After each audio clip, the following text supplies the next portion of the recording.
Family, कशा आहात तुम्ही सर्व? नक्कीच मजेत असणार. मी सुद्धा खूप मजेत आहे. मी स्नेहल तुम्हा सर्वांचं आपल्या चॅनलमध्ये अगदी मनापासून स्वागत करते. बाहेर सुरू आहे पाऊस, तुम्ही बघू शकता. आय डोंट नो आता दिसतंय की नाही, व्यवस्थित दिसणार नाही बघा. बाहेर पाऊस सुरू आहे खूप जास्त आणि मी आलेली आहे शॉपला. आज यायला थोडा उशीरच झाला कारण म्हटलं पाऊस थोडा थांबेल थांबेल थांबेल, कारण ना रेनकोट असा म्हणजे रेनकोट पायापर्यंत आहे, पण लेडीजच्या रेनकोटला तो कट असतो ना मध्ये, त्याच्यामुळे मग पॅन्ट ओला होतोच. तर विचार करत होते पाऊस थांबेल आता थांबेल मग थांबेल, आता थांबेल मग थांबेल सॉरी, पण पाऊस काही थांबला नाही आणि म्हणून मला यायला खूप वेळ झाला आणि बाबांनी मला सोडून दिलं. बाहेर बघा रेनकोट वाळत घातलेला आहे. तर झालं असं की खालून पॅन्ट पूर्ण ओला झाला. मी वन साईड बसले, पूर्ण रेनकोट दोन्ही साईडने जो कट असतो तो पूर्ण पायावर घेतला, तरी सुद्धा पॅन्ट माझा बघू शकता तुम्ही ओला झालेला आहे आणि ना याच्यामधून पाणी सुद्धा टपकतंय. पण बरं की शॉपला एक एक्स्ट्रा पॅन्ट होता, कारण मी शूट करायसाठी म्हणून घेऊन आलेले आणि परत मला घेऊन जायचं लक्षच नाही राहिलं. म्हटलं इथेच वॉश करेल म्हणून इथेच ठेवला होता. मी घरीच या पॅन्टला शोधतीये की पॅन्ट कुठे आहे कुठे आहे कुठे आहे, पण घरी काय पॅन्ट दिसला नाही कारण पॅन्ट घरी नव्हताच, शॉपला होता. तर बघा, बरं झालं की पॅन्ट होताच शॉपला. आता आधी चेंज करते, हा सुकेपर्यंत याला वाळत घालते, कारण ना मला वाताचा एवढा प्रचंड त्रास होत आहे आणि तसंही पाऊस पडला किंवा थंडी असली तर मला वाताचा त्रास होतो.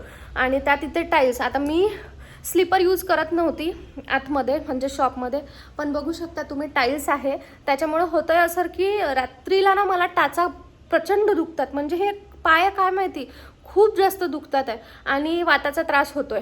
म्हटलं आता वातावरणसुद्धा थंड आहे म्हणून आता इथे स्लीपर यूज करावंच लागेल, म्हणून मग घरून स्लीपर घेऊन आली, सँडल घेऊन आली आणि शूजसुद्धा घेऊन आली. इथे ठेवते म्हटलं एक, कारण कधी कधी कसं जास्त ओलं असलं ना की मग क्लायंट सुरू असले आतमध्ये की त्या बाहेरचा जो पॅसेज आहे त्या पॅसेजमधून पाणी येतं, मग चप्पल वगैरे ओली होते, कारण मी त्या कॉर्नरलाच ठेवते. तर म्हटलं नाही ओलं झालं की मग आणखी जास्त त्रास, त्याच्यापेक्षा विचार केला की एक एक्स्ट्रा पेअर शूजचा इथे ठेवते आणि स्लीपर जी आहे ती स्लीपर यूज करते आतमध्ये, कारण खूप जास्त त्रास होतो आहे टाईल्सवर. तसंही मला दोन तीन कशाला 3-4 जणींनी बोलले क्लायंटनी की स्लीपर यूज करत जा. त्याच्यामुळे मग विचार केला की जाऊ दे आता स्लीपर यूज करतेच, मला तसं करायची इच्छा नव्हती होत. तर आता त्याच्यासाठी म्हणून घरून स्लीपरसुद्धा आणली. आता आधी चेंज करते. हा अवतार याला इग्नोर करा, कारण ना केस वेणी वगैरे घातलेली असली, स्टोलसुद्धा बांधते, त्याच्यावर ते रेनकोटची कॅप, मग ते केस ना परत इथे आल्यानंतर विंचरावेच लागतात, कारण म्हणजे गुंतत वगैरे काही नाही पण तरीसुद्धा. तर म्हटलं जाऊ दे आता तिथे गेल्यानंतरच केस म्हणजे वेणी घालते, केस विंचरून वगैरे ठेवलेले, पण म्हटलं तरी परत वेणीला हात लावायचाच तर म्हटलं तिथे गेल्यावरच करते. तर आता आधी चेंज करून घेते, झाडू पोछा करते. 2 hours later. सो माझा आता पूर्ण झाला आहे, म्हणजे पूजा वगैरे करून झाली आणि जे काही होतं जे बोलले होते मी झाडू पोछाचं तर ते सर्व करून झालं. त्याच्यानंतर पूजा केली आणि वाजलेले आहेत 2:30. मला जेवण करायचं आहे, म्हटलं थोड्या वेळाने करते. पाऊस ना बाहेर कंटिन्यू सुरू आहे, बघू शकता तुम्ही. पाऊस थांबायचं नावच घेत नाही आहे आणि कंटिन्यू म्हणजे कंटिन्यू सुरू आहे, अजिबातच थांबला नाही. आणि आज मी आले तेव्हापासनं, म्हणजे मला येऊन जवळपास 2.5 ते 3 तास झालेत. मी आले तेव्हापासनं एकही क्लायंट आलेला नाही आहे. तर असंच असतं, पाऊस सुरू असला ना की ते एक नुकसान होतं. पण म्हटलं असो, एखादा दिवस असाही असतो ज्या दिवशी काहीच होत नाही. तर मी मग आज विचार केला की चला म्हटलं आज काही व्हिडिओज शूट करून घेते, जे मी बोलले होते की मी इंस्टाग्रामला टाकेल, कारण ना कोणीच येत नाही आहे तर मी रिकामे तर नाही बसू शकत, माझं एडिटिंगचं वगैरे काम असतं. पण असं होतं की मग मी घरी थांबले असते. आता असं अजिबातच नाही राहत की प्रत्येकाच्या दिवशी कोणी येईल किंवा काही. बिझनेस म्हटलं की काही ना काही चढउतार सुरूच राहतो.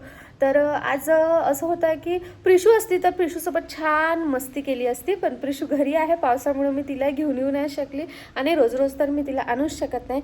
सो प्रिशूला खूप जास्त मिस करते आहे मी. आणि आता काही व्हिडिओ शूट करायचे आहे ते व्हिडिओ शूट करते आणि मग ते माझा कामात दिवस जातो, तसा काही प्रॉब्लेम नाही. पण ना असं वाटतं की रोज क्लायंट आले पाहिजे, असं आहे. सो असो, चला आता मी आधी जेवण करून घेते. बघा मी बॉटलमध्ये पाणी आणलं आहे, मला एवढं पाणी लागतंच संध्याकाळपर्यंत, कधी कधी हे पण कमी पडतं. तर असं आहे. चला आता जेवण करते आधी, आणि जेवण करताना मी काय बघते ते तुम्हाला दाखवते. बघायचं चाललेलं आहे. टिफिन काढला आहे, आता मस्त जेवण करते. आणि टाईम तुम्ही बघू शकता, 2:30 वाजले. त्यात बाहेरचं वातावरण. आधी जेवण करून घेते आणि त्यानंतर तुमच्यासोबत बोलते. A few moments later. घरी कॉल केला, म्हणजे घरचा कॉल आला होता आत्ताच. तर प्रिशू ना एवढी गुण करत आहे आता, खूपच जास्त. आणि पावसामुळे तुम्ही बघू शकता अंधारमय वातावरण झालं आहे. सर्व विचार करते की घरी जाते, कारण तसंही पाऊस सुरू आहे. मला वाटतं आज दिवसभरच पाऊस आहे, कारण कंटिन्यू सुरू आहे, अजिबात थांबलेला नाही आहे. आणि इथे थांबल्यापेक्षा म्हटलं घरी जाते. बाबांना यायला थोडासा उशीर आहे, म्हटलं प्रिशूसोबत सुद्धा टाईम स्पेंड होईल. कारण होतं कसं, रोज मी इकडे असते, मध्ये मध्ये घरी जाते, पण कधी जाणं होत नाही. मग असं होतं की एखादा दिवस जर तिच्यासोबत मिळाला तर फारच छान, कारण मी संडेला सुद्धा शॉप ओपन करते आणि मग इकडेच असते. त्याच्यामुळे म्हटलं चला जाऊ द्या, आज अनायासे पाऊस आहे आणि इथे थांबल्यापेक्षा मग घरी जाते, प्रिशूसोबत छान टाईम स्पेंड करते, कारण तसा काय चान्स मिळत नाही. आणि मला सुद्धा ना असं खूप जास्त, जसं सांगितलं मी लास्ट की मला डोक्याचा त्रास खूप होतो आहे आता, तर तो त्राससुद्धा खूप वाढला आहे. आणि जसं जसं वातावरण बदलतं आहे ना, म्हणजे जसं पाऊस येतो आहे ना, तसा तो त्रास आणखी जास्त वाढतो आहे. त्याच्यामुळं म्हटलं दवाखान्यातसुद्धा जाते. आत्ता तर आज तर जात नाही, कारण पाऊस कंटिन्यू सुरू आहे. असं बघा अंधार अंधार झाला आहे बाहेर. आणि म्हटलं चला दवाखान्यातसुद्धा जाते, आज नाही नंतर कधीतरी. तर आता बाबांना बोलवलेलं आहे. तुम्हाला त्यांना म्हटलं दूध वगैरे सर्व डेअरीतून तुम्ही घेऊन या, म्हणजे मध्ये कुठे थांबायला नको. कारण जसं मी सांगितलं मॉर्निंगला रेनकोटमुळे सुद्धा ना ओली झालीच मी. आता तो पॅन्ट अजूनपर्यंत सुकलेला नाही आहे वातावरणामुळे. त्यात फॅनसुद्धा मी बंद ठेवलेला आहे, बघू शकता तुम्ही. फॅन बंद ठेवला आहे कारण थंडीसुद्धा वाजती आहे. बहुतेक ताप आहे मला. तर म्हटलं चला आता घरीच जाते, घरी गेल्यानंतर तुमच्याबरोबर शेअर करते प्रिशूची कशी मस्ती चाललेली आहे. आता तिला एक एक एक एक थोड्या गोष्टी समजायला लागलेल्या आहेत, त्याच्यामुळे अजूनच छान. तर चला आता बाकी तुमच्याबरोबर डायरेक्ट घरी गेल्यानंतर शेअर करते, कारण इथे थांबून आता काही फायदा नाही आहे. व्हिडिओ शूट करणार होते तर ते व्हिडिओ शूट केले, बाकी आता तुमच्याबरोबर डायरेक्ट घरी गेल्यानंतर शेअर करेल. आता आम्हाला ज्या रोडने जावं लागतं त्या रोडनी मध्ये नाला आहे आणि बघू शकता तुम्ही किती पाणी झालेलं आहे. हे बाबा जातात आहे माझ्या गाडीजवळ आणि पाणी पूर्ण नाल्याच्या बाहेर, म्हणजे तुम्हाला नाला दिसतोय कुठे आहे आणि पाणी बघा किती दूर. यातून बाबांनी मला चालत चालत आधी इकडल्या साईडनी आणून सोडलं आणि आता ते गाडी घेऊन येतात आहे. आणि तुम्ही बघू शकता ते एका लेडीजला गाडी काढून देतात आहे. आता मला घरी सोडल्यानंतर ना ते परत तिथे गेले आणि लोकांना गाड्या वगैरे काढायला मदत केली, कारण लेडीज वगैरे खूप घाबरत होती. तुम्ही पाणी बघू शकता तिथे किती आहे, खूप जास्त पाणी होतं जवळपास, म्हणजे एक्झॅक्ट नाल्यावर जास्त पाणी होतं आणि त्याच्या आजूबाजूला म्हणजे पुढच्या आणि मागच्या साईडला थोडं कमी होतं, पण तरीसुद्धा खूप पाणी होतं. सो मी घरी आलेली आहे. जे मी रोडचं तुम्हाला दाखवलं, खूप जास्त पाऊस होता त्याच्यामुळे पूर्ण पाणीवर आलेलं होतं.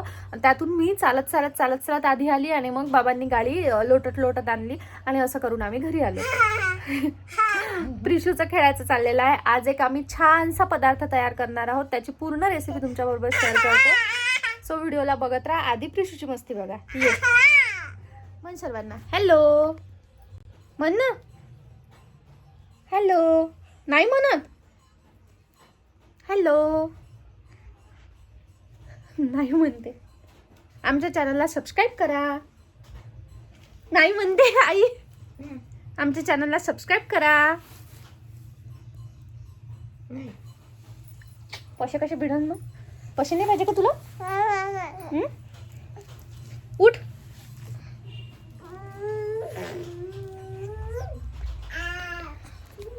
सो चला आता वाजलेले आहेत 6. तर थोडं म्हणजे जे काही फ्रिशू हे पाही कारभारी.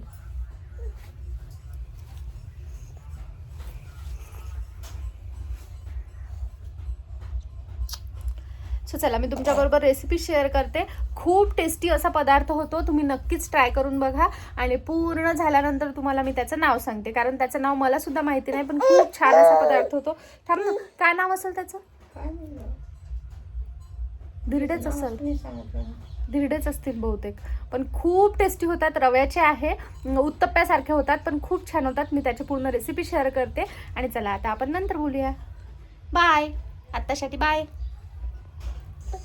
सो चला आता मी जी रेसिपी बोलली होती त्याची सुरुवात करूया. तर इथे मी अद्रक घेतलेला आहे, हिरवी मिरची घेतली आहे. किती घेतलं आहे ते तुम्हाला दिसतंच आहे प्लेटमध्ये. अंदाजाने प्रमाण घेतलेलं आहे मी. आणि इथे बटाटे घेतलेले आहेत. तर एवढं जे मिक्सरचं भांडं दिसतंय ना मोठं, या पूर्ण भांड्यावर मी बटाटे घेतले. भांड्यावर म्हणजे चिरून जेवढं दिसतंय तेवढे बटाटे घेतलेले आहेत. अंदाजे 3 मोठ्या साईजचे बटाटे आहेत. आणि याच्यामध्ये मी एवढा लसूण टाकते आहे. तर अद्रक मिरची लसूण तुम्ही तुमच्या अंदाजाने प्रमाण करू शकता. आणि मी इथे अर्धा किलो आणि त्याच्यावर थोडासा असा म्हणजे जवळपास 3 पाव रवा घेतलेला आहे. आणि त्याच्यामध्ये ताक टाकते आहे. ताकाच्या ऐवजी दही टाकलं तरी चालेल. समजा जर 3 वाटी रवा असेल तर 1 वाटी दही असं टाकायचं. आम्हाला जास्त आंबट आवडतं त्याच्यामुळे आम्ही इथे ताक टाकतोय. थोडंसं ताक शिल्लक ठेवलं आहे मी मिक्स करेपर्यंत. तर व्यवस्थित ते टाकल्यानंतर मिक्स करायचं. आता मी ना एका हातामध्ये मोबाईल पकडलेला आहे आणि एका हाताने करते, त्याच्यामुळे थोडाफार तुम्हाला कॅमेरा इकडे तिकडे हलताना दिसेल. सो त्याला प्लीज इग्नोर कराल, कारण शूट करायला कोणीच नाही आहे आणि ट्रायपॉडसुद्धा नाही आहे त्याच्यामुळे. आणि हे बघा मिक्सरला जे मी बारीक करून घेतलेलं ते आहे, हे सुद्धा पूर्ण ह्याच्यामध्ये मिक्स करायचं आणि छान एकजीव करून घ्यायचं. जेवढं आपण व्यवस्थित एकजीव करू ना तेवढं चांगलं राहील. मी मोठ्या भांड्यामध्ये काढलेलं त्याच्यामुळे मला काढायला थोडासा वेळ लागला आणि थोडं किंचित जाडसर निघालं, पण अगदी बारीक काढून घ्यायचं. आता लाईटचा इश्यू होता त्याच्यामुळे आम्हाला घाईघाईत करायचं होतं.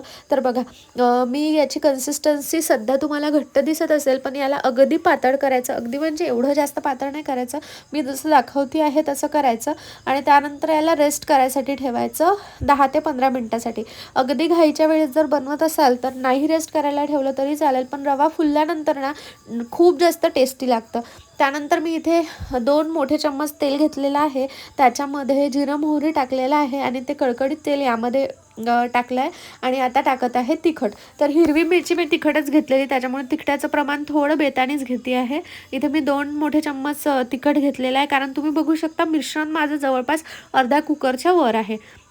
थोडीशी हळद टाकते आहे. तुमच्याकडे जेही मसाले असेल ते सुद्धा तुम्ही याच्यामध्ये टाकू शकता, चव खूप छान लागते. किंवा असं साध्या ह्याच्यामध्ये सुद्धा खूप छान लागते. आता मी याला व्यवस्थितपणे एकजीव करून घेते आहे. जेवढं छान एकजीव होईल तेवढंच ते खायला सुद्धा टेस्टी लागतं. मी मुद्दाम मोठं भांडलं घेतलेलं आहे, म्हणजे कुकर घेतला, कारण कुकरमध्ये छान करता येईल. आम्हाला जेवणाच्या हिशोबानेच करायचं आहे, पण तुम्ही नाश्त्यासाठी सुद्धा करू शकता. खरंच खूप टेस्टी असं लागतं. आता ना लाईट गेलेली आहे त्याच्यामुळे मी मोबाईलच्या टॉर्चमध्येच हे करते, म्हणून तुम्हाला किंचित फिक्क दिसत असेल, पण लाईट आल्यावर तुम्ही बघू शकता. आता व्यवस्थितपणे एकजीव झालेला आहे.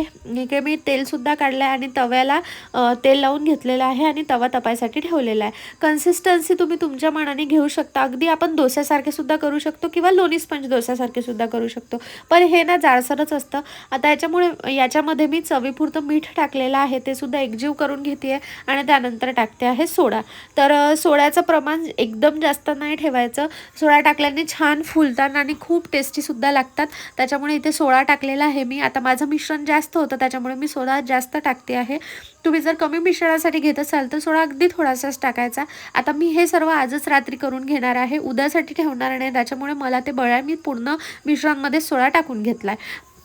पण जर तुम्हाला दुसऱ्या दिवशी करायचं असेल तर पूर्ण मिश्रणमध्ये सोडा टाकू नका असं मी सांगेल. तर कन्सिस्टन्सी तुम्ही बघू शकता. आता तवा गरम झालेला आहे, हे मी तव्यावर टाकते. तर आधी मी ना डोसासारखा पातळ करते आहे आणि त्यानंतर बाकीचे जाड करेल, कारण पातळसुद्धा होतात हे डोसासारखे आणि जाडसुद्धा होतात.